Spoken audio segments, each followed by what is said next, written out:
بسم اللہ الرحمن الرحیم۔ السلام علیکم۔ امید کرتا ہوں آپ سب خیریت سے ہوں گے۔ یہ تو ہم میں سے ہر کسی نے سنا ہوگا، باپ مر جائے تو ددیال چھوٹ جاتا ہے اور ماں مر جائے تو ننیال چھوٹ جاتا ہے۔ یہ دونوں خاندان کبھی بھی ایک ٹیبل پر بیٹھ کر ساتھ کھانا نہیں کھاتے اور وہاں بھی نظر رکھتے ہیں کہ ہمیں زیادہ عزت دے رہے ہیں یا انہیں۔ اللہ تعالیٰ تمام لوگوں کے ماں باپ کو لمبی زندگی عطا فرمائے۔ اللہ اتنی تو زندگی دے کہ بچے اپنے پاؤں پر کھڑے ہو جائیں۔ جو جوائنٹ فیملی میں جو لوگ رہتے ہیں ان کے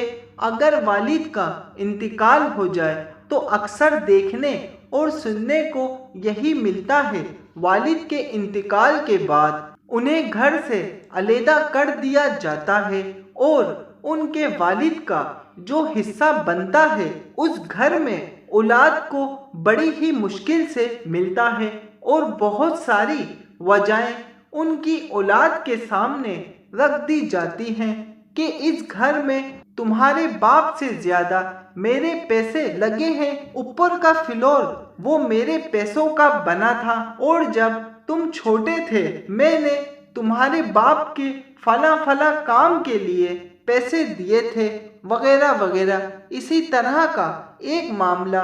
آپ صلی اللہ علیہ وآلہ وسلم کے پاس آیا۔ حضرت جابر رضی اللہ تعالیٰ عنہ بیان کرتے ہیں، سعد بن ربیع رضی اللہ تعالیٰ عنہ کی اہلیہ اپنی دونوں بیٹیاں لے کر رسول اللہ صلی اللہ علیہ وآلہ وسلم کی خدمت میں آئی تو عرض کیا، اللہ کے رسول، یہ دونوں سعد بن ربیع رضی اللہ تعالیٰ عنہ کی بیٹیاں ہیں، ان کا والد غزوہ احد میں آپ کے ساتھ شریک ہو کر شہید ہو گئے، ان دونوں کے چچا نے ان کا مال لے لیا ہے اور ان کے لیے کوئی مال نہیں چھوڑا، اگر مال ہوگا تو ان کی شادی ہو جائیں گی۔ آپ صلی اللہ علیہ وآلہ وسلم نے فرمایا، اس کے متعلق اللہ فیصلہ فرمائے گا۔ پھر آیت میراث نازل ہوئی تو رسول اللہ صلی اللہ علیہ وآلہ وسلم نے ان کے چچا کو پیغام بھیجا کہ سعد رضی اللہ تعالیٰ عنہ کی دونوں بیٹیوں کو 2/3 حصہ دو اور ان دونوں کی والدہ کو 8واں حصہ دو، اور جو باقی بچے وہ تمہارا ہے۔ اچھا، جہاں آپ کو اس دنیا میں اس طرح کے لوگ اور گھرانے دکھائی دیتے ہیں، وہیں پر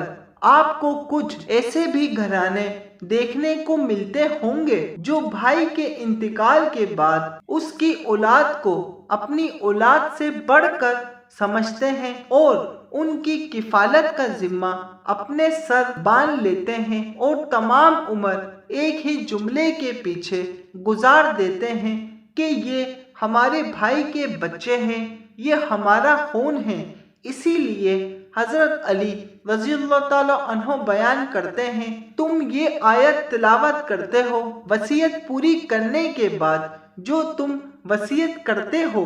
یا قرضے کی ادائیگی کے بعد، بے شک رسول اللہ صلی اللہ علیہ وآلہ وسلم نے قرض کو وصیت سے پہلے ادا کرنے کا فیصلہ فرمایا، اور سگے بھائی وارث ہوتے ہیں، سوتیلے بھائی وارث نہیں ہوتے۔ آدمی اپنے سگے بھائی کا وارث ہوگا، سوتیلے بھائی کا وارث نہیں ہوگا۔ ترمذی، ابن ماجہ اور دارمی کی روایت میں ہے، فرمایا سگے بھائی ایک ہی ماں کی اولاد وارث ہوگی اور مختلف ماؤں کی اولاد یعنی سوتیلے بھائی وارث نہیں ہوں گے۔ جزاک اللہ۔